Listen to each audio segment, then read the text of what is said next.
Alright, bonjour tout le monde. Premièrement, bienvenue sur le MVP Performance Podcast pour le premier épisode avec un invité, le premier qui est pas Bam et moi. On a la chance d'avoir Pierre-Luc Perrault de Énergie PLP. Fait que ceux qui connaissent Pierre-Luc ou qui connaissent la boutique, c'est définitivement la référence, à mon avis, en supplément au Québec. C'est la seule place avec laquelle j'ai voulu m'associer en termes de suppléments, simplement parce que partout ailleurs, je n'étais pas convaincu qu'il voulait faire les choses de la bonne façon, recommander les bons produits. Pierre-Luc, je le sais que pour lui, ça n'a pas commencé avec un besoin de faire de l'argent, mais ça a commencé avec un besoin de permettre aux gens d'avoir accès à des suppléments de qualité qui étaient honnêtement difficiles à avoir accès avant.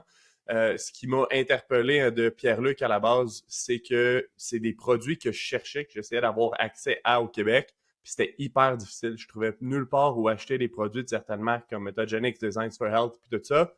Puis Pierre-Luc avait exactement tous les produits que je voulais dans sa boutique, puis pas les produits auxquels je croyais pas ou les marques que je trouvais qui étaient mauvaises. On a été mis en contact à travers le Cégep Limoilou. Est-ce que j'ai été engagé à la base pour faire des groupes de nutrition? Puis Pierre-Luc était leur référence en supplément. C'est Tommy qui était au Cégep de Limoilou. Bam a parlé de Tommy dans le dernier épisode, mais Tommy nous a mis en contact, Pierre-Luc et moi. On s'est parlé rapidement, puis je pense que d'un point de vue supplément, nutrition, puis tout ça, ça a vraiment cliqué. On a des visions qui sont similaires par rapport à ça. Fait qu'on a décidé de s'associer de cette façon-là. Puis, that's it, Pierre-Luc, je sais pas si tu veux commencer en nous parlant un petit peu de où tu viens, ton background peut-être sportif, puis ensuite, qu'est-ce qui t'a mené à créer Énergie PLP? Ouais, donc je vais te faire un petit résumé de qui je suis. Donc bonjour tout le monde, merci à toi Marc-Antoine de me recevoir aujourd'hui à ton podcast. Donc d'où je viens, je vais faire ça vite les premières années, mais je viens de la Beauce. J'ai été à l'école à Québec par la suite. Je te dirais que le préambule de la supplémentation, j'ai commencé à m'entraîner réellement à 5 ans. Non, c'est pas vrai. À 5 ans, j'avais mes petits poids Hulk Hogan. C'est Hulk Hogan qui était mon influence numéro un. Ah ouais? Ouais, c'est pas une joke. Tu Quand j'ai regardais la commencé à m'entraîner WWE, sérieusement, j'avais... Hein? tu regardais la WWE, puis Ouais, puis j'avais mon petit bandeau Westy Hulk Hogan avec mes petits poids pis toute la patente. c'est C'était vraiment, malade. m'a vraiment influencé.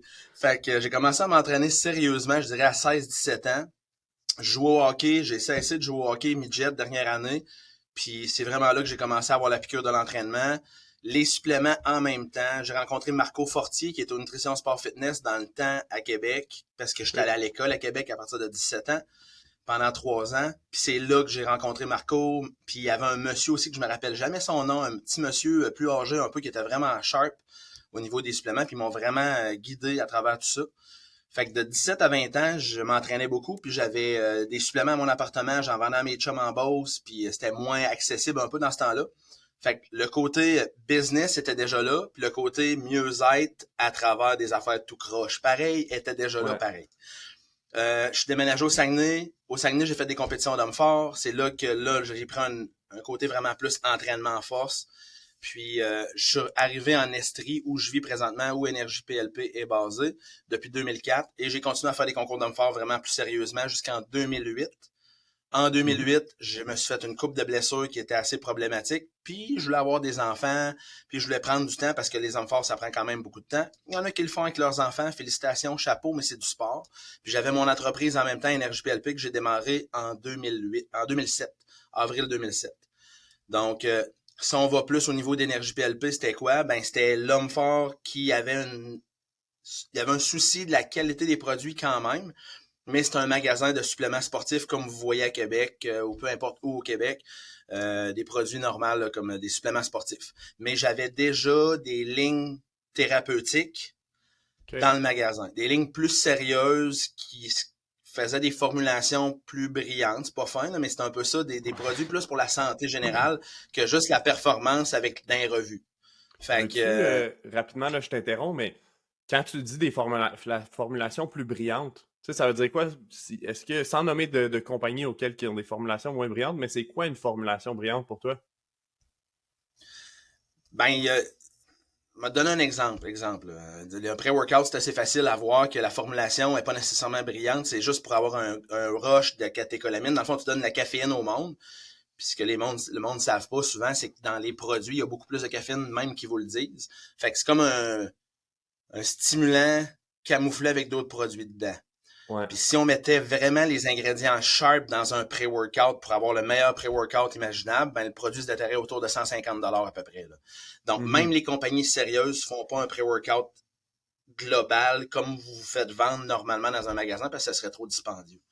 Fait que c'est un peu ça. Puis tu sais, dans les produits naturels, je pense à plusieurs gammes de produits. Les compagnies vont faire des études pour voir s'ils ont des résultats cliniques, ils vont faire des tests.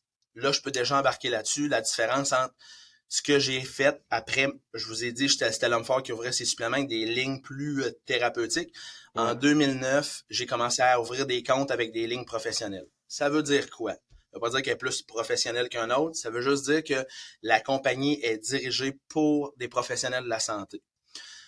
Ça l'exige quoi d'être là-dedans? Ben, premièrement, c'est des niches. C'est des compagnies qui vont se vendre pas au coin de la rue, qui vont être spécifiques à des professionnels de la santé. Fait que c'est pas n'importe qui va suggérer, exemple, je pense à n'importe quelle formule que j'ai dans la tête, mettons cognicine.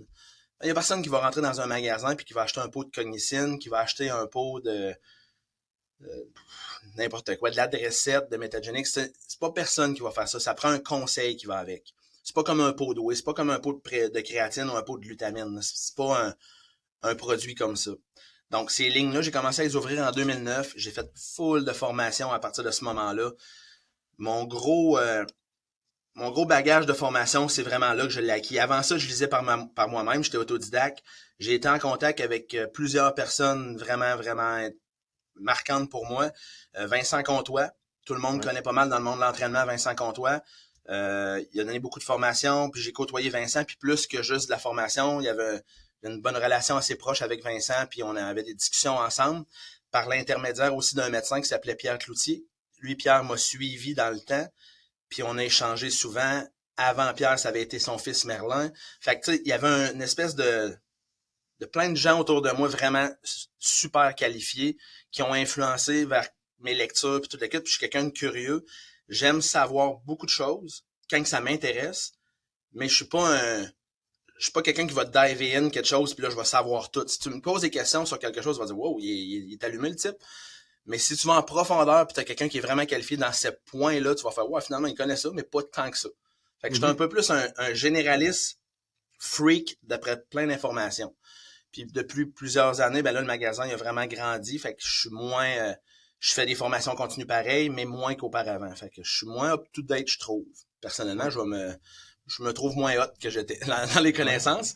Mais pour revenir au niveau de la qualité des suppléments, pourquoi je suis allé vers ces lignes-là? Ouais. Les compagnies vont se plier à beaucoup, beaucoup, beaucoup de tests. Fait que dans le fond, ils vont faire des tests comme n'importe quelle compagnie pour les contaminants, les moisissures. Pas de trouble. Tout le monde va faire ça. Maintenant, si j'ai, exemple, de l'ashwagandha. Là, c'est bien à la mode, l'ashwagandha. Donc, mon ashwagandha, c'est quoi le pourcentage d'ingrédients actifs? Est-ce que c'est du KSM 66? Est-ce que c'est du sensoril que j'utilise? Ça, c'est des standards de l'ashwagandha. Puis le pourcentage d'ingrédients actifs. La plupart des compagnies vont vendre l'ashwagandha. Ah, c'est cool. Mais c'est quoi l'ashwagandha que j'ai dedans? C'est pas. C'est pas Ouais. pantoute. Tandis que là, les lignes professionnelles, eux, tu vas savoir que c'est tel standard, à tel dosage, et si, lorsqu'ils reçoivent la matière de base de leur fournisseur, ça passe pas le test, on est en rupture de stock. Fait que là, on n'a pas le produit. Il faut attendre la prochaine batch qui va arriver, puis on va avoir les produits. Souvent, dans vos clients, vous allez avoir des clients qui commandent des produits ATP. ATP est comme ça. C'est une ligne de suppléments sportifs qui se plie à ces standards-là. C'est pour ça que ATP vit des problématiques de rupture de stock aussi. Ils ont une Mhm. super belle croissance, puis ils sont soucieux de la qualité des ingrédients, comme les lignes professionnelles. Fait que c'est Ouais. un peu pourquoi je suis allé vers ces compagnies-là, puis offrir aux professionnels comme toi, Marc-Antoine, la possibilité d'avoir accès à ces lignes-là, puis c'est accessible nulle part normalement. Fait que j'offre cette possibilité-là aux gens qualifiés qui veulent faire de la business avec nous, dans le fond. Mhm. Cool. Je veux juste profiter de la tangente que tu as prise sur l'ashwagandha parce que c'est potentiellement le supplément sur lequel j'ai eu le plus de questions dans les 6 à 12 derniers mois. C'est, tu sais, tu le vois, tu dois le voir, il y a de plus en plus de demandes probablement en boutique chez vous avec ça, plus de thérapeutes qui en recommandent. Je pense que c'est un supplément que à la base, j'étais très réticent personnellement à recommander. Puis de plus en plus, je pense que c'est un supplément qui peut avoir sa place pour certaines personnes mais qui est vraiment overhypé. Tu sais, toi, la clientèle que tu as réellement en magasin, souvent, c'est du monde qui ont des problèmes très spécifiques ou quoi que ce soit. Moi, de la façon dont je le vois en ce moment, c'est des jeunes athlètes de 16, 17, 18, 20, 22 ans qui devraient être en santé, qui devraient être en forme, puis cherchent le supplément pour augmenter leur testostérone. Tu veux-tu nous en Ouais. parler plus peut-être de Ouais, l'ashwagandha ouais. à la base? Et je peux faire le préambule du pourquoi c'est devenu populaire. Je pense que j'ai une piste, c'est overhypé ben raide. Donc, c'est un Ouais. supplément, l'ashwagandha. Moi, ça fait depuis, comme je disais, j'ai ouvert en 2007. Depuis 2012, je fais ce qu'on fait ensemble, Marc-Antoine. Fait qu'il y a des thérapeutes qui réfèrent leur clientèle chez nous, puis j'envoie les suppléments vers les clients. Donc, Ouais. les thérapeutes, les naturopathes utilisent l'ashwagandha depuis... Ça fait très longtemps, là. Le OK. hype autour de l'ashwagandha, c'est au niveau du monde sportif. Quand je dis le monde sportif, c'est plus le monde de l'entraînement et autres. Mhm. Euh, il y a beaucoup d'études qui se font sur les produits naturels présentement et en particulier l'ashwagandha. Puis les jeunes, il y a des TikTokers, des Instagrammeurs, des YouTubers qui font des vidéos sur l'ashwagandha comme si tout à coup c'était la meilleure invention depuis le pain tranché, là. Ça n'a Ouais. aucun rapport. C'est un super beau supplément. Très bon pour moduler ton cortisol. On Ouais. l'utilise souvent en soirée parce qu'il calme. L'ingrédient actif se nomme Somnifera ou Etenalia. En tout cas, fait Somnifera, ça le dit, là. Ça fait Ouais. pas dormir, mais ça l'aide à calmer la courbe de cortisol. Donc, c'est un Ouais. super bon supplément à prendre. Le, J'irai pas dans le comment ça fonctionne au niveau de la production de testostérone ou la relâche des LH, FSH. Je le sais pas. Parce que Mhm. j'ai pas tant d'intérêt à aller là parce que je pense pas que c'est un des produits les plus importants pour aider quelqu'un qui a une diminution de testostérone, exemple. Ouais. Et définitivement qu'un gars de 16 à 22 ans ait pas vraiment de diminution de testostérone, à moins qu'il ait un mode de vie excuse de marde. Fait que si Ben, le c'est ce kid ne que je dis. dort pas, il mange mal, là, il peut avoir un trouble de testostérone parce Ouais. que son cortisol est complètement dérégulé, il y a un stress oxydatif de la mort, il se couche pas, il fait le party. Mais si tu règles le mode de vie, ben la testostérone, normalement, un gars de 22 ans devrait revenir pas pire. Ouais, Fait puis qu'on n'est pas là, là. non, exact, c'est exactement la conversation que j'ai. Tu sais, les gars dorment pas, se couchent avec leur téléphone dans la main, tu sais, quasiment en scrollant. Ils ont des screen time de 6 heures par jour, puis à l'entraînement, ils vont faire un paquet de junk volume. Tu sais, ils ont leur training, puis là, après, c'est des extra ci, extra ça, extra ci, extra ça, puis finalement, ils en font trop. Puis ils espèrent qu'un supplément comme l'ashwagandha ou un autre. C'est un des autres que j'ai des questions récemment, c'est exemple le Tonkat Ali. Tu sais, qu'est-ce Ouais, que c'est ça un peut faire autre pour qui augmenter? était très populaire dernièrement, ouais. Puis c'est correct, tu sais, je pense que c'est des suppléments qui ont leur place, mais je suis pas Ouais. sûr que pour un jeune joueur de foot, c'est ça. Tu sais, puis veux-tu, puis ça, je veux vraiment ton opinion là-dessus, jeune qui prend ça, mais qui change pas son lifestyle, est-ce qu'il peut voir des résultats? Tu sais, puis je prends la Shwagandha comme exemple, mais ça peut être la créatine ou quoi que ce soit. Tu sais, un jeune qui améliore pas sa nutrition, son lifestyle, tout ça, qu'est-ce qu'il peut retirer comme bénéfice de ce supplément-là? Ou OK. d'un autre? Malheureusement, il va en avoir probablement avec le Tonkat parce que c'est quand même assez effectif. OK. Puis la créatine, c'est le supplément le plus étudié qu'il n'y a pas dans le monde sportif. Donc oui, il va avoir des résultats parce que ça va augmenter sa production d'ATP. Fait Ouais. qu'il va avoir un résultat, c'est sûr. Mais c'est la première, la fondation de tout ça. Moi, je gagne ma vie à vendre des suppléments. Mais si ton mode de vie est pas in check, ton alimentation, ton sommeil, ton workload, là, Ouais. ton volume d'entraînement, ben, t'es dans la marde, là. T'as bien beau prendre le supplément que tu voudras, on n'arrivera pas, là. Puis, un des suppléments les plus poches, souvent, quand on fait un suivi avec un athlète, ben, c'est sa digestion qu'il faut checker in. Ouais. Parce qu'il dégrade souvent ses acides aminés, ses protéines, sa bouffe, il y a dégrade bien, il y a tout le temps diarrhée, il y a tout le temps ci, tout le temps ça. Si de là à l'autre bout, ça fonctionne pas, c'est souvent là que on va avoir un impact pour la prise de masse musculaire, pour toute la patente de la digestion, c'est super important. Puis ça, c'est des suppléments que les jeunes, ils m'ont jamais dit, hey, j'ai entendu parler que ça serait bon de prendre de la bêta-NHCl. C'est jamais arrivé, là. Non. C'est tout le temps le produit miracle qui va jouer tout le Ouais. temps, c'est la testo qui capote. Puis c'est Exact. normal, c'est l'être humain, c'est tout à fait normal qu'on s'en aille là. Fait que je pense qu'il y aurait un certain gain, même si un lifestyle tout croche, même s'il se couche tard, mais comparativement, s'il corrige son lifestyle, il aurait besoin d'absolument rien prendre, puis corrige son lifestyle, ça serait bien correct. Fait que tu sais, Ouais. c'est ça. Il y a pas grand chose à rajouter là-dessus, c'est toujours par ça. Puis t'auras jamais un gars, un culturiste, on le sait qu'ils prennent tous des produits, là, mais t'auras jamais un culturiste que c'est les suppléments qui vont le faire devenir gros, c'est son mode de vie. Il se couche de bonne heure, il a une routine plate, il mange ses 6 repas par jour. À Il y a même rien qui affaire, va à même remplacer heure. ça. C'est ça. Exact. OK, that's it. Là, tu as pris un autre tangente que je veux suivre. OK, fait que là, on a parlé de digestion parce que avec les athlètes, tu dois le voir dans les commandes qui passent en boutique. Dans les choses qu'on recommande souvent, ça va être les HTLs, pour certains, les enzymes digestives. quel impact ça a réellement? Nous autres, on l'a vu avec beaucoup d'athlètes là, pour mettre certains, du monde qui écoute en contexte. Quand on travaille avec des athlètes, souvent les gars avec qui nous on travaille mangent beaucoup de protéines. On croit beaucoup au protein leveraging. Les gars mangent honnêtement plus de protéines que ce qui est recommandé par le monde en général. Mais je pense aussi que c'est une des raisons pourquoi on a des meilleurs résultats que le monde en général. C'est sûr. Puis à partir de là, dans le fond, manger plus, tu sais, à la base, souvent, là, on parle de jeunes joueurs de foot qui veulent prendre la masse, qui veulent plus performer. Je mange plus de protéines, je mange plus de carbs. OK, mais jusqu'à quand? Tu sais, tu fais quoi quand ça marche plus? Puis à un moment donné, c'est tu manges plus, tu manges plus, tu manges plus, tu manges plus. À un moment donné, t'as le système digestif qui est fucké raide juste parce que t'as trop mangé, t'as créé un énorme stress sur ton système digestif, puis en plus, tu manges, t'es stressé, tu manges dans ton char en peu importe, tu manges debout sur le coin, tu manges vite, tu regardes, tu écoutes YouTube, tu scrolls sur TikTok, tu fais 3-4 affaires en mangeant. Finalement, la problématique, à mon avis, c'est pas que tu manges pas assez, c'est que tu digères puis t'assimiles pas ce que tu manges. Okay? Puis moi, j'aimerais ça qu'on profite de ton expertise en ce moment, savoir quel impact ça peut avoir, puis qu'est-ce qu'on peut faire pour améliorer la digestion et l'assimilation d'un athlète. Parce que j'en parle souvent, j'ai jamais de questions là-dessus. T'sais, le monde s'en calisse. Le monde a l'impression que ça n'a pas nécessairement un impact. Je pense que c'est le game changer. Puis, une des autres choses peut-être à ce niveau-là, je sais pas si tu l'as vu souvent, mais nous, il y a plein d'athlètes qui veulent manger plus pour devenir plus gros, plus gros, plus gros. Je pense que les meilleurs athlètes, puis j'avais entendu ça par rapport à certains bodybuilders, les meilleurs bodybuilders, c'est pas ceux qui sont capables de handle le plus de bouffe puis de manger le plus possible. Ceux qui sont capables de devenir le plus gros, c'est ceux qui sont capables de mieux digérer puis assimiler ce qu'ils mangent puis devenir gros en mangeant pas tant que ça, finalement. Right? C'est toujours ça. Ben, je peux partir déjà là parce que l'affaire la plus importante, je trouve, que les jeunes comprennent qui écoutent ça ou même les parents qui vont écouter, le stress oxydatif qui est mis sur tout le monde. Je vais dire les jeunes qui jouent au foot, ben non, peu importe lequel sportif, tout le monde, mais je vais préciser sur les sportifs, c'est capoter le stress oxydatif qui est mis.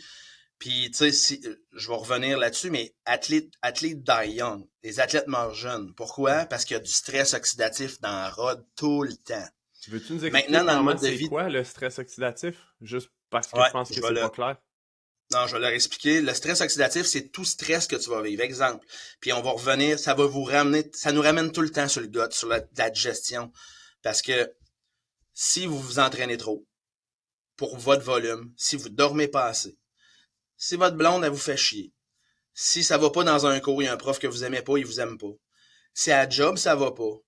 Peu importe c'est quoi. Si vous travaillez dans une usine de transformation de gaz, si vous êtes pompiste, tout ça, ces toxines que vous faites, que vous dealez au jour le jour dans l'air, dans l'eau, dans la bouffe. Vous mangez transformé. Tu vas au food court, au centre d'achat, tu manges peu importe quel restaurant. C'est transformé à mort. Toutes ces accumulations, c'est comme un verre d'eau, puis il est à moitié plein ou il est vraiment plus plein. Plus que tu as de stress oxydatif, tu te mets de l'antisudorifique en dessous des bras. C'est un gros stress oxydatif. C'est de l'aluminium. C'est pas fait pour mettre de l'aluminium en dessous des bras. Tu te laves avec du shampoing puis du savon plein de schnout dedans.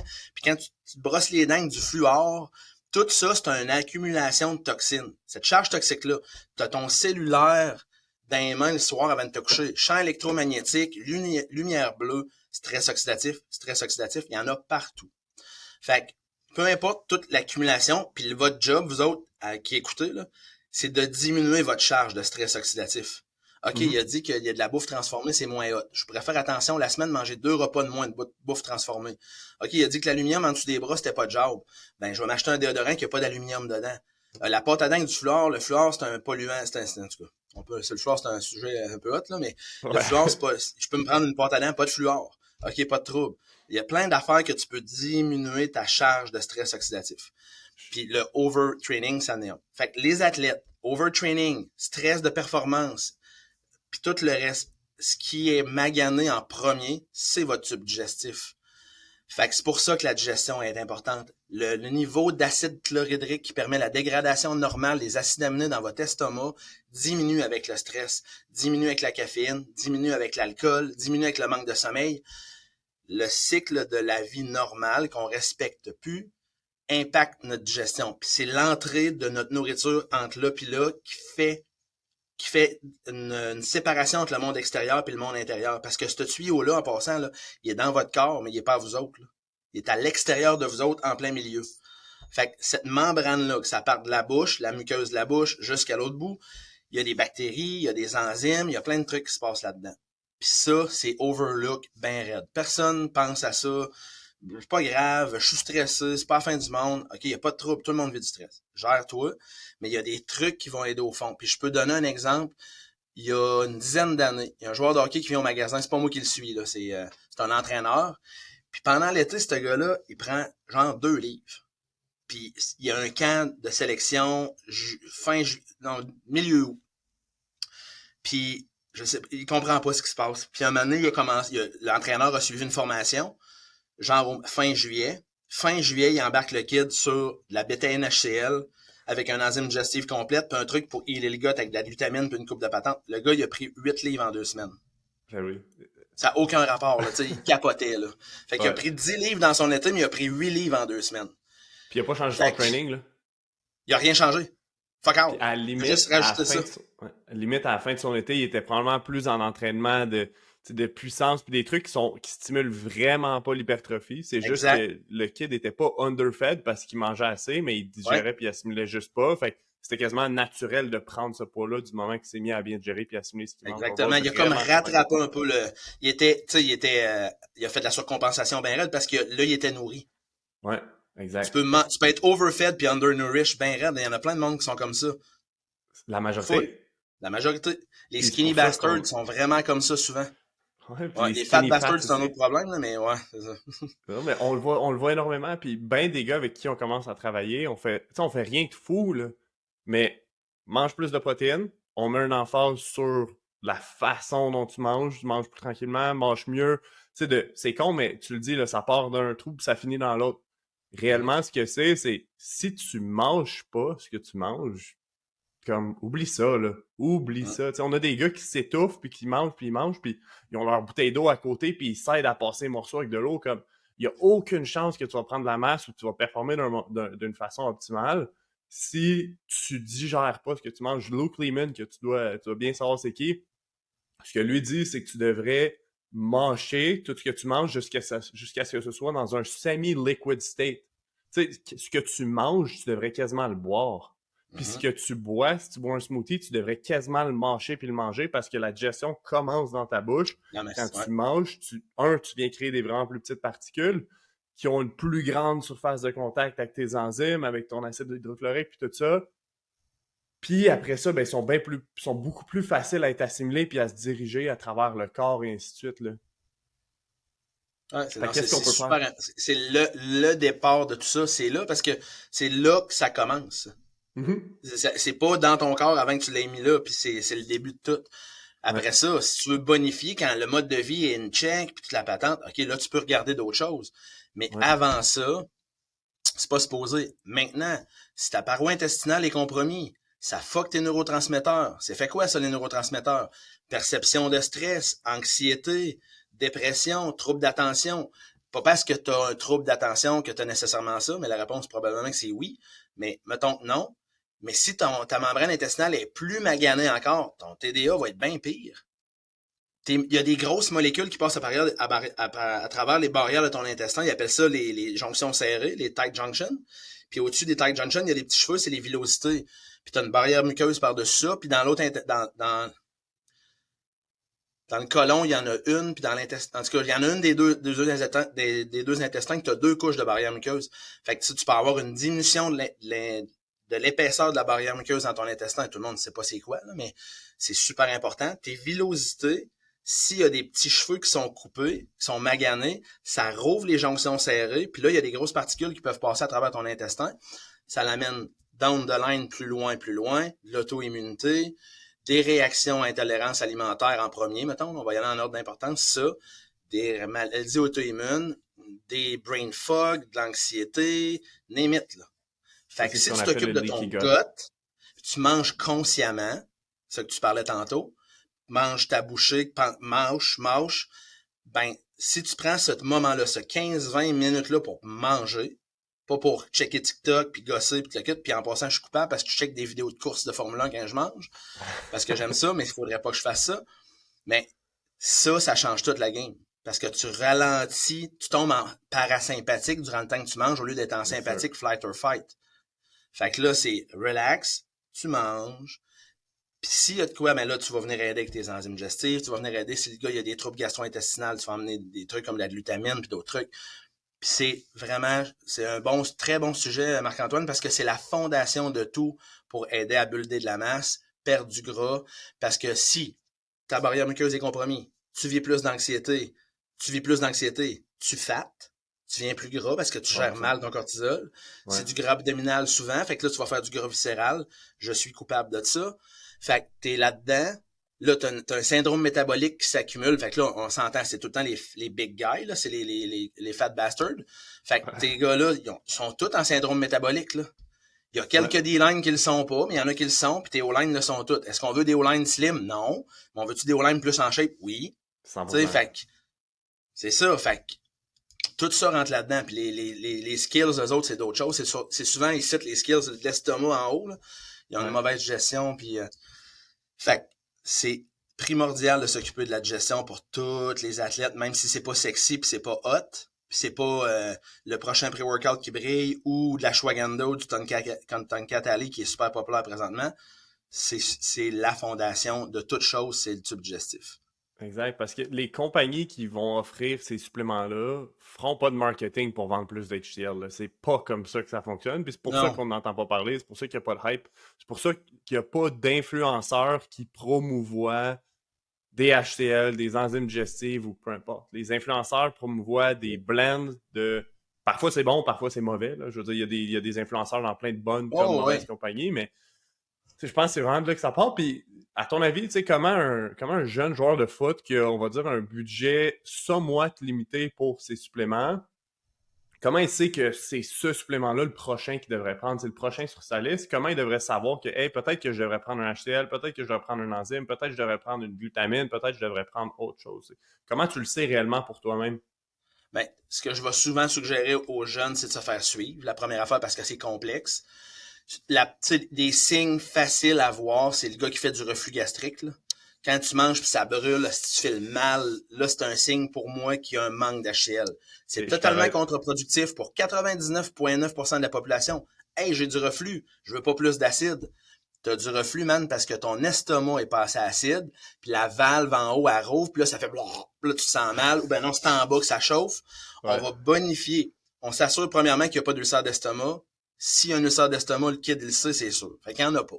OK, il n'y en a pas. Maintenant, on va augmenter le niveau d'HCL graduellement. Puis on va voir jusqu'à où tu te rends. Souvent, je vais suggérer un binder un peu. Je vais donner la petite vache le soir à ce jeune-là pour tamponner tout ça. Fait que je vais donner la HCL, une semaine de petite vache, puis on est parti. Puis la petite vache en backup si jamais il y a un reflux. D'habitude, une semaine, il n'y a plus de reflux. 2 semaines, ils sont jeunes, ça va bien. Là.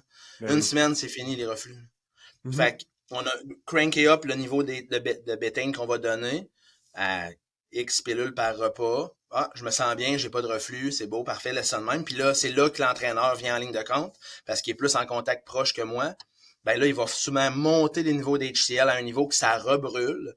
Puis là, il va redescendre en bas pour avoir un niveau d'HCL normal. Puis c'est super important. Après ça, pour la glutamine, les troubles gastro-intestinaux, ben, tu chies-tu de la boîte? Si tu chies de la boîte, mon ami, ça se peut que tu aies quelque chose.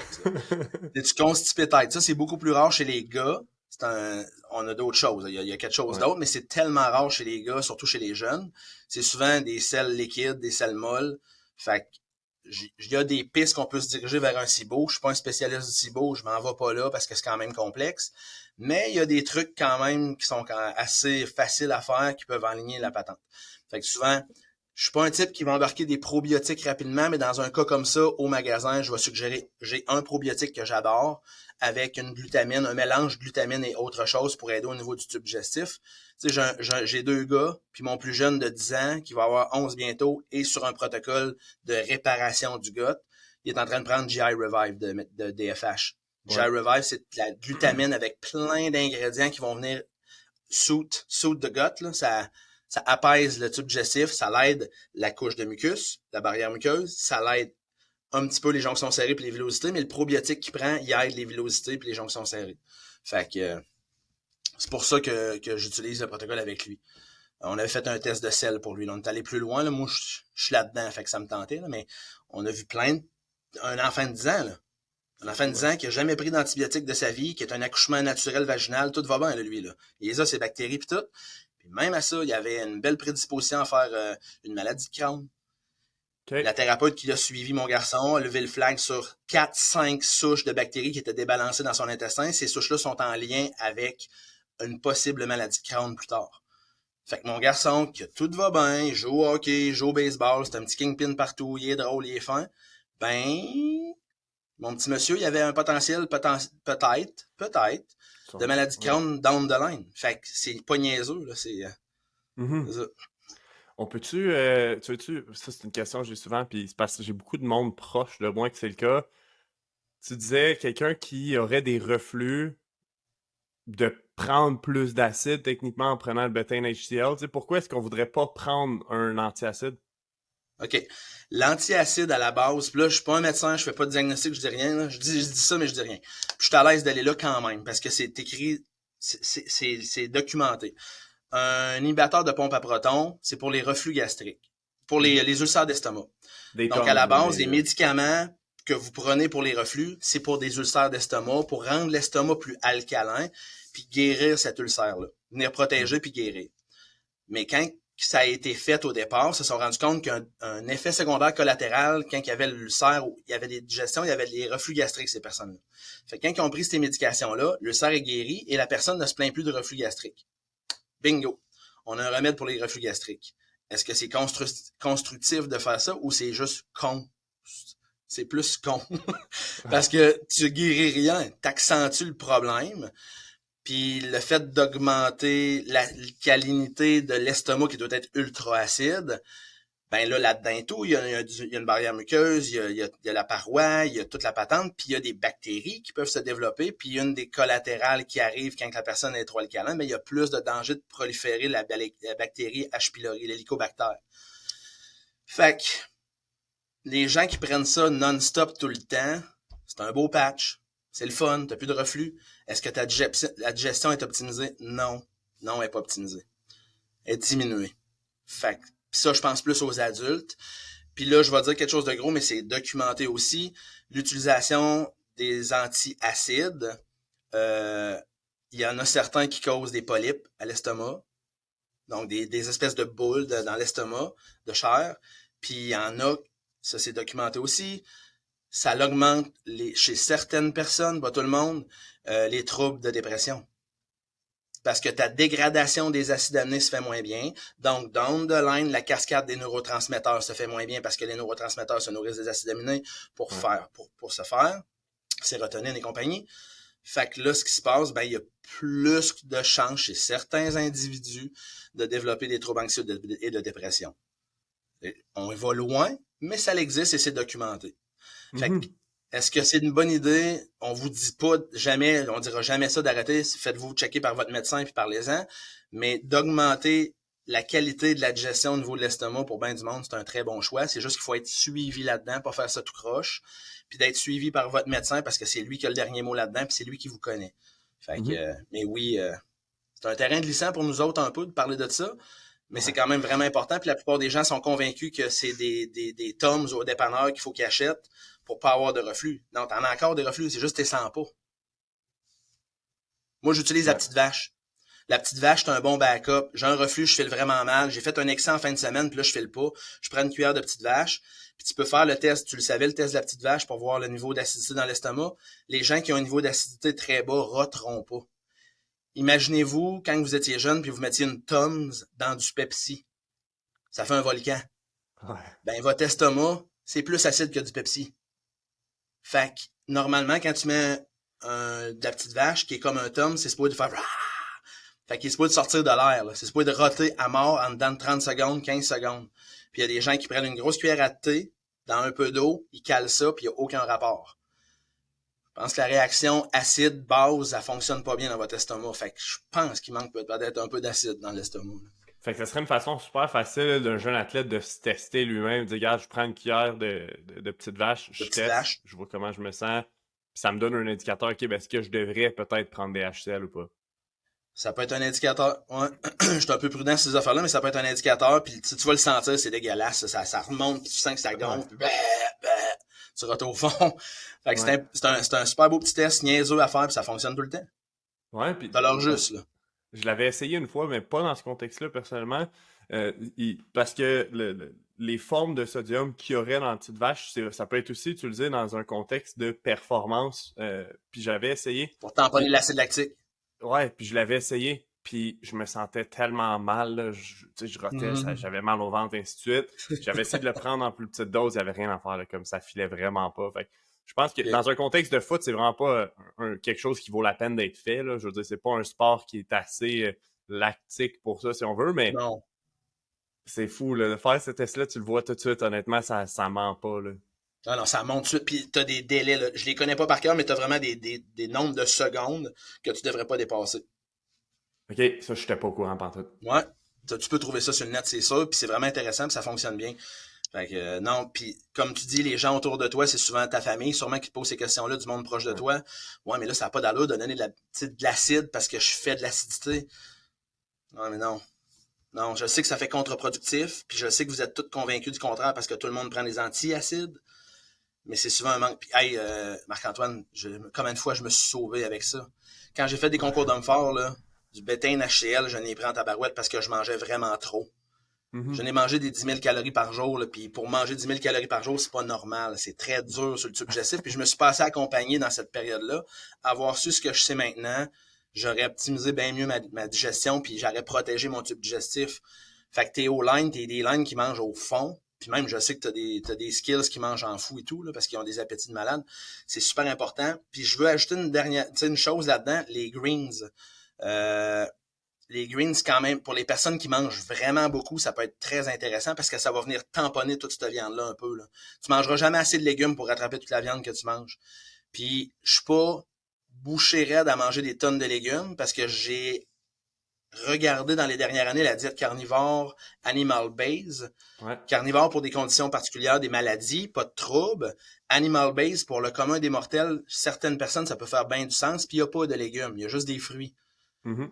Puis j'ai pas trop de troubles avec ça. J'ai changé mon fusil d'épaule un peu. C'est un peu difficile pour moi parce que j'ai appris tellement de belles choses sur les phytonutriments, tu sais, les composés phytoactifs d'un légume, Ouais. mais encore. Je suis pas fermé à l'idée. Puis il y a plein de composés phytoactifs dans les légumes qui sont prônés dans la diète animal based. Mais les greens and reds sont une belle alternative si la personne en mange vraiment beaucoup de protéines. Je pense que pour venir tamponner ça, un scoop de greens le matin, puis un scoop de greens en soirée, puis ça l'aide pour la digestion, c'est tout, là. OK, c'est intéressant parce que ça, c'est vraiment pas un supplément que nous, on utilise beaucoup dans notre pratique. Puis c'est intéressant, honnêtement, parce qu'on a des diètes qui sont super élevées en protéines. Puis c'est drôle que tu parles de ça parce que je suis comme sur une fin d'expérience avec une diète animal base personnellement. Depuis, depuis que je suis revenu de voyage, là, je me suis comme lancé là-dedans pour l'essayer. J'ai fait différentes choses. Première semaine, c'était vraiment comme viande, fruits, du miel, sirop d'érable, des affaires comme ça. Ouais, La semaine d'après, j'ai réintégré le kéfir puis le yogourt grec grass-fed. Puis là, je suis là-dedans un petit peu. La réalité, c'est que finalement, j'ai vu à peu près aucune différence ou quoi que ce soit, à part le fait que mon appétit était vraiment mieux contrôlé, ce que j'étais surpris. Tu sais, je pensais ouais, avoir tout le temps faim parce que ma quantité de protéines est similaire, mais là, mes fibres sont vraiment plus basses. Tu sais, je veux dire, du fait de pas manger de légumes, qui est vraiment à l'encontre de ce que j'ai toujours fait. Là, moi parmi toutes les aussi. diètes que j'ai fait dans le passé, c'était high vegetables. Tu sais, de l'approche vraiment comme polyquin, low carb, high protein, high fat à quand j'ai été vegan, les légumes ont tout le temps été partie intégrale. Puis là, c'est la première fois de ma vie. Là, ça doit faire un mois que j'ai pas mangé de légumes. Là. Ouais, Puis j'aurais jamais pensé. Puis ça me... mon idée est pas encore fondée là-dessus. Je pense que je suis encore en réflexion à savoir où est-ce que ça se situe, pour qui, comment, pourquoi. Mais c'est intéressant de savoir qu'un supplément de greens, des fois, ça peut être utile chez quelqu'un surtout. Tu sais, la façon dont je le vois maintenant que tu en parles, c'est quelqu'un qui mange énormément. Tu sais, je pense à soit nos skills players qui ont un energy output vraiment élevé, qui ont besoin de manger beaucoup, que tu sais, il y en a là. Tu sais, on a des gars de 170 livres qui mangent plus qu'un autre de 300, puis ça arrive, puis ouais, c'est normal. Mais peut-être que pour ces jeunes-là, ce serait pas fou de dire, hey, on diminue un petit peu la quantité de légumes, donner une chance au système digestif, parce que ouais, c'est sûr qu'une énorme quantité de légumes, ça peut être un certain stresseur, ça peut les tenir plein plus longtemps, ça peut être un petit peu plus difficile à digérer pour certains, puis intégrer les greens en dessous, venir chercher certains des bénéfices des légumes sans venir chercher peut-être la partie plus difficile de ça. Exact, parce que tu vas aller chercher les phytonutriments dans les greens, pas la partie fibres et autres, puis anti-aliments comme l'acide oxalique, comme la solanine, des affaires de même que tu n'auras pas dans ton greens. Puis tu m'as allumé sur quelque chose quand tu parlais de la animal base. Tu sais, rajouter des courges, ça peut être une bonne idée. C'est ce que quand je l'ai fait, il y a 2 ans, vraiment sérieusement, j'ai fait une diète de carnivore 30 jours, animal base pendant longtemps. J'avais perdu 30 livres, moi, parce que je passais de 2,60 à 2,30. C'était vraiment nice. Puis là, je suis animal base-ish.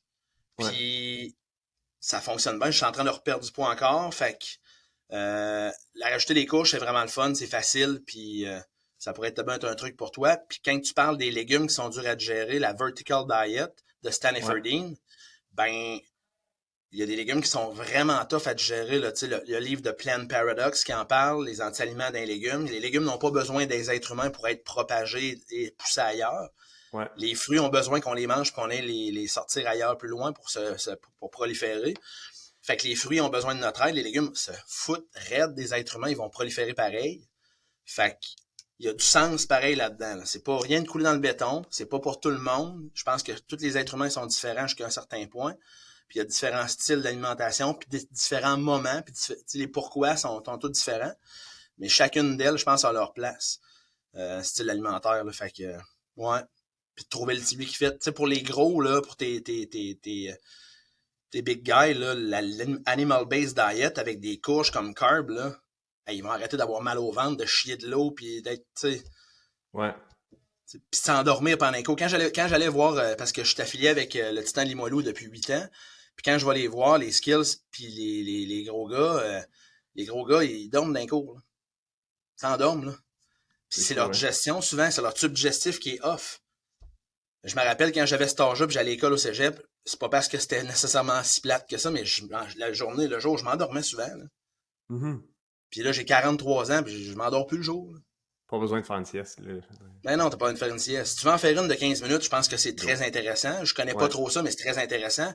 Mais quand t'es obligé de dormir 1h30, après en finissant l'école à 3h, il y a un petit problème, là, ça marche pas, là. Non, c'est ça. Mais tu sais, à la base, je pense que pour la plupart, puis là, je parle vraiment de la clientèle avec laquelle on travaille, cette sieste-là qu'ils ont besoin en après-midi, c'est parce qu'ils dorment mal, puis c'est parce que les habitudes puis l'hygiène de sommeil est horrible.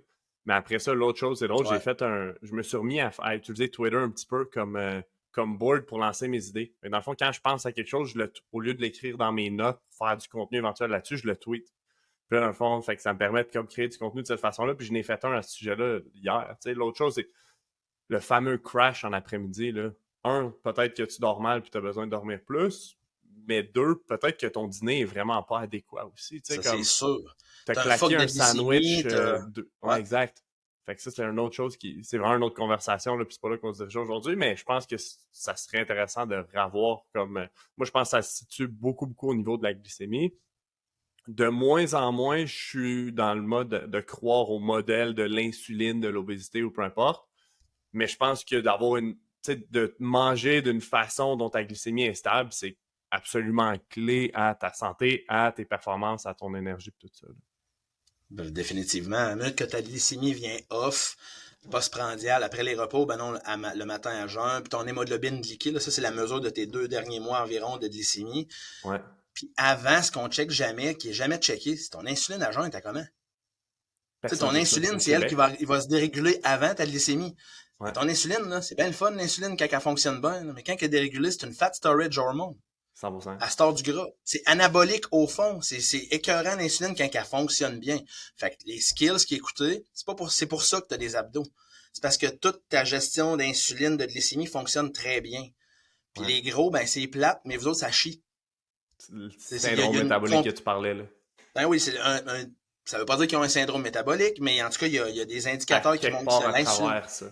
Exact. Puis c'est pour ça que tu inflammes plus, puis t'as une couche d'eau par-dessus, t'enlèves tes bas le soir, puis t'as des lignes en dessous que tes bas étaient serrés, puis le petit skills à côté, il y a une petite ligne par rapport, puis c'est fini, puis il fait moins de rétention d'eau, puis quand toi tu passes à la brosse, le gros, ben tu prends 10 livres le lendemain matin, tu te demandes, voyons, qu'est-ce qui s'est passé? Ben c'est parce que t'es plein d'eau, t'es inflammé. Puis le skills à côté, lui, il a perdu 3 livres parce qu'il a skippé un repas ce soir-là. C'est sec. sec raide, le lendemain d'une brosse, puis le gros, lui, il est plein d'eau, il est bouffi de la face, ça marche pas pantoute. Fait que, c'est ça, c'est l'inflammation qui joue là-dedans. Puis encore là, on revient encore au tube digestif, on revient encore à la digestion. Parce que l'inflammation part de là. Ouais. Il y a des grosses molécules inflammatoires qui se mettent en branle. Oui, il n'y a pas de trouble, mais si le tube digestif fonctionne bien, ben, t'évites bien des problèmes. Mhm. Ouais. Je continuerai exactement là-dessus. Nous autres, on en parle quand même souvent avec nos athlètes, dans notre coaching, dans nos réseaux sociaux. L'inflammation, quel impact ça a? Parce que, tu sais, faut comprendre que pas toute inflammation est mauvaise. Par contre, Non. trop d'inflammation de façon chronique, absolument, c'est mauvais. Ouais. Quel impact ça a pour un jeune joueur de foot qui s'entraîne, tu sais, quel impact l'inflammation chronique pourrait avoir, qu'est-ce qui va la causer, puis qu'est-ce qu'on peut faire pour manager ça. Nous autres, ça fait partie des choses là, de base. Je pense que si on veut des meilleurs résultats, un meilleur athlète, une meilleure performance, une meilleure santé, c'est de manager l'inflammation, que ça soit là, puis correct à des moments post-training, des affaires comme ça. Exact. Tu veux que ce soit là, mais le Okay. reste de la journée, c'est de diminuer ça. Tu sais, je sais pas si tu veux nous en dire un peu plus là-dessus, puis qu'est-ce qu'on peut faire Je vais vous dire ce que je sais, puis je vais te suggérer... en étant qui tu es, puis suivre la clientèle que tu as, définitivement que je vais te suggérer de parler avec Dr Geneviève Gagné. C'est une chiropraticienne, elle est dans le coin de Tremblant. Okay. Exactement, je pense que c'est à Val-David, mais je suis pas sûr. Elle a fait une formation dernièrement, on avait un événement, puis elle a parlé de les post-traumas. Dans le fond, Ouais. qu'est-ce qu'il faut faire, qu'est-ce qu'il faut pas faire. Puis je te jure que j'ai revisé mes protocoles post-commotion cérébrale. OK. D'aplomb. Je faisais des affaires qu'il fallait pas faire. Puis elle a parlé de certains suppléments qu'il faut pas utiliser dans certaines conditions, puis je faisais pas ce qu'elle disait nécessairement. J'ai vraiment trippé, tu vas tripper de la recevoir en entrevue, tu vas capoter, puis les parents et les athlètes, mais vraiment les parents vont faire « Oh my God, OK, on a des outils, post-commotion cérébrale, qu'est-ce qu'on a à faire avec le kid? » Puis les jeunes vont pouvoir, s'ils sont autonomes, prendre en charge ou se faire suivre par quelqu'un qui peut les prendre en charge. Maintenant, pour l'inflammation systémique, ben c'est poche, on revient encore au tube digestif parce que c'est là que ça commence. Ouais. Tu sais, ça commence avec la nourriture, avec la même affaire que j'ai dit tantôt, les gars, c'est votre verre d'eau. Il est-tu plein ou il est pas plein? Si t'es bourré de pesticides, de ça. Puis là, en passant, vous avez toute une génétique, OK? La génétique, selon vos choix, est malléable, mais elle est toujours la même, mais elle est quand même malléable. Tu peux bien l'exprimer ou mal l'exprimer, tout dépendant à quoi tu l'exposes. Fait que si t'as une génétique de merde pour, on va dire un mot, transsulfuration, moi je suis ça. La transsulfuration fonctionne moyen, donc je suis prône à avoir de l'inflammation, des douleurs articulaires et d'autres trucs. Donc ça, si tu as une faiblesse là, ben c'est ça que tu vas ressentir en premier. Donc, moi j'ai mal aux genoux, j'ai mal à l'épaule, j'ai mal au coude, j'ai mal à ci, j'ai mal à ça. Il y a d'autres personnes, c'est complètement d'autres choses. Fait que plus que ton inflammation est élevée, plus que ça va exprimer les problématiques que tu as. Fait que comment faire pour garder l'inflammation in check? C'est plate, mais c'est toujours la même chose. Diminuer les stress oxydatifs. Ton sommeil. Tu te réveilles pas mal à la même heure. Si tu veux diminuer, mitiger ton inflammation, fais des cold baths, des bains gelés. Puis ça rentre dans le tube digestif et tout, ça rentre dans tout. C'est pas un impact direct, mais il y en a un quand même. Fais du sauna, fais des bains de glace. Fais pas des bains de glace après l'entraînement parce que ça diminue ton inflammation que tu veux avoir. Pour t'adapter post-effort, on parle d'à peu près un 6 à 8 heures, pas de cold bath. À part quand tu es en camp d'entraînement et tu es débattu bien raide, fais des cold baths parce que tu vas récupérer plus vite, mais on parle de gain de masse musculaire, d'adaptation à une musculation, fais pas de cold bath après. Fais-le le matin quand tu te lèves. Le matin, quand tu lèves, ton cold bath va te donner une augmentation de plus que 300% de ta dopamine. Fait que là, tu vas être craqué bien raide, tu vas être plus sharp dans ta tête. Pour l'inflammation, le truc numéro 1, le jeûne, le jeûne, puis le jeûne. C'est le jeûne, le truc numéro 1. Puis là, le jeûne, c'est pas je jeûne pendant 40 jours comme Jésus dans le désert, là, c'est pas ça. Là. Le jeûne, c'est un jeûne intermittent, un 24 heures, un OMAD, là, one meal a day, ça peut être intéressant une fois de temps en temps, surtout pour les gros. Mais je dis ça, puis je le sais que les skills, ils ont des troubles digestifs aussi. Là. Une fois de temps en temps. Puis tu perds pas de masse musculaire. En passant, non. Ça veut pas dire que Marc-Antoine va vous dire de faire du jeûne, mais il y a de la place pour le jeûne si tu es inflammé définitivement parce que c'est l'outil numéro 1 pour diminuer le jeûne, diminuer l'inflammation. Il y a des trucs, il y a des nutriments, même si je ne vais pas parler bien de suppléments, mais il y a des suppléments qui aident beaucoup pour l'inflammation. Je pense au curcuma, que tout le monde connaît, mais il y a des qualités de curcuma. J'ai parlé tantôt, il y a des qualités de suppléments, il y a des qualités d'ingrédients dans les suppléments. Il y a la Boswellia, il y a le GLA, il y a plein de molécules qui existent. Il y a des poudres de protéines que j'adore qui sont anti-inflammatoires, je pense à Ultra Inflammix ou Inflammacore. Ouais. Tout ça existe. Mais c'est le mode de vie, encore. C'est la même patente. Si tu checkes ton cellulaire le soir avec ta lumière bleue, tu augmentes ton inflammation. Tu maganes ton tube digestif, tu fuck ton sommeil. C'est malade. C'est tout le temps la même affaire, c'est ce que vous faites. Tu sais, j'ai fait des formations partout. J'ai écouté du monde vraiment hot. Puis, tu sais, les takeaways que je peux faire là, aujourd'hui, là, en 2023 matin, là, tu sais, c'est ton mode de vie. Dans ton mode de vie, les hackings que tu peux faire pour bonifier tout. Le sauna, les douches froides, bains de glace, le jeûne, un sommeil adéquat. Puis le numéro 1, là, lui, là, c'est apprécie, c'est poche de dire ça à des jeunes, là, parce que ça fait, vont faire, ça n'a pas rapport. Aime ta vie. Arrête de chialer, câlisse. Arrête de chialer. Arrête de pointer les problèmes où c'est qu'il n'y en a pas. Arrête de mettre le doigt sur le dos de quelqu'un d'autre. Quand tu joues au foot pis t'es sur la ligne pis un gars qui a chié à la passe, là, tu vas-tu commencer à dire que c'est une merde sans nom? Ben non, tu vas prendre le blâme, toi et tout, parce que t'es sur la ligne avec lui. Fait que prends les responsabilités pour tes actions puis qu'est-ce qui se passe dans ta vie puis apprécie-la ta vie. T'es chanceux. C'était quoi la chance que tu vives une vie sur la terre? Mais là, tu l'as. Joue. C'est l'affaire la plus importante, c'est apprécier ta vie. C'est pour ça que les personnes âgées à Okinawa, au Japon, vivent aussi vieux, parce qu'ils trippent, puis sont mélangés avec des jeunes, fait qu'ils restent tout le temps jeunes. Puis ça l'impacte leurs cellules, ça l'impacte tout dans leur corps. C'est l'affaire la plus importante. Trippe. Faut que tu trippes dans la vie. 100%. T'es Honnêtement, mieux il de y a virer pas une brosse avec tes chums. T'es mieux de virer une brosse avec tes chums un vendredi soir que de rien faire et être en crise parce que tu fais rien. Fais pas ça à toutes les fins de semaine. Mais si une fois par mois, une fois de temps en temps, il y a un party avec tes chums puis tu prends de l'alcool, ben c'est plus brillant de faire ça que que si toi, ça te réprime de pas le faire. Puis là, tu fais, ah, c'est ça, moi je le fais pas, c'est ça, je peux pas. Puis là, t'es choqué à cause de ça. Ça marche pas. T'es mieux de déconner, d'avoir du fun, puis là, t'as une baisse de cortisol incroyable, t'as du fun avec tes chums, c'est trippant.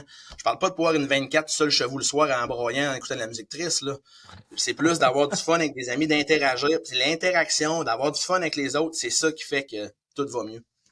100%. Je pense qu'il n'y a pas de Ouais, meilleure façon de finir pour aujourd'hui, Pierre-Luc. Je pense que ouais c'était je la pense note que... parfaite pour finir. Fait que je vais le t'affiler.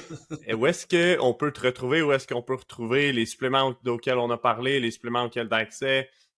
Qu'est-ce qu'on veut faire si on veut en savoir plus?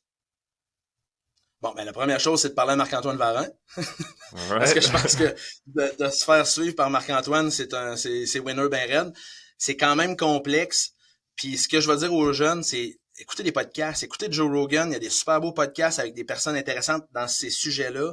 Allez voir Huberman, Hubberman. Huberman, il parle de plein de suppléments, de plein de trucs pour hacker votre corps. Puis tu sais, on est rendu dans l'ère de l'information en 2023. Prenez-la. Prenez le pouvoir là-dessus. Fiez-vous pas sur quelqu'un d'autre tout le temps. Allez la chercher l'information. Puis quand vous allez parler avec du monde vraiment compétent, vous allez dire, hey, est-ce que j'ai entendu ça, moi? Puis quand vous allez avoir quelqu'un qui est pas vraiment compétent, vous allez être capable de juger qu'il l'est pas ou oui qu'il l'est. Parce que la personne qui l'est pas va te dire des affaires, tu vas faire attends un peu, là. C'est pas ce que j'ai entendu, ça n'a pas rapport, ça. Puis vous allez faire votre réalité là-dedans. Fait qu'allez chercher de l'information. Il y a plein de beaux podcasts à cette heure accessibles tout le temps. Au lieu de gosser sur TikTok, checker des niaiseries, écoutez un podcast intéressant, enrichissant. Puis Marc-Antoine, un bon podcast. Puis si vous voulez communiquer directement avec nous autres, c'est Énergie PLP, il est là. Énergie PLP, vous allez nous trouver sur le net. Vous pouvez communiquer directement chez nous par courriel ou par téléphone. Je suis encore là tout le temps, pas mal. Donc, si vous avez des questions. Puis de toute façon, si vous avez des questions vraiment plus en profondeur, je vais vous référer à Marc-Antoine. C'est la sommité, je pense. Je t'en ai parlé, Marc-Antoine, quand tu as starté tes trucs avec nous, je l'ai dit. Je pense que ce que tu fais avec les kids de foot et autres sports qui vont s'ajouter à tout ça, ben présentement, t'es dans le modèle que toi, t'es tout seul, t'es super sharp, puis tu sais, t'as le bagage que t'as qui change toute la game parce que tu l'as joué à la game. Tu le sais comment ça marche. Puis t'as un esprit très curieux qui veut comprendre pourquoi. Puis tu fais pas ce qu'on te dit de faire, tu fais ce que tu penses qu'il faut que tu fasses. Puis ça, c'est tout à ton honneur, puis c'est vraiment cool de collaborer avec toi. Bon, ben, je te remercie. Je t'invitais pas pour me faire lancer des fleurs de cette façon-là, mais merci mille fois, Pierre-Luc. Ça fait Puis plaisir. je pense que ça va être un must, là. Il va falloir qu'on refasse d'autres épisodes comme ça dans le futur. Je pense qu'on va s'arranger que ça se repasse. Fait que merci à tout le monde pour votre écoute. Si vous avez aimé ça, assurez-vous de laisser un 5-star review. Ça va nous aider beaucoup avec le podcast. Sinon, on se revoit la semaine prochaine. Merci beaucoup. Salut. Ciao.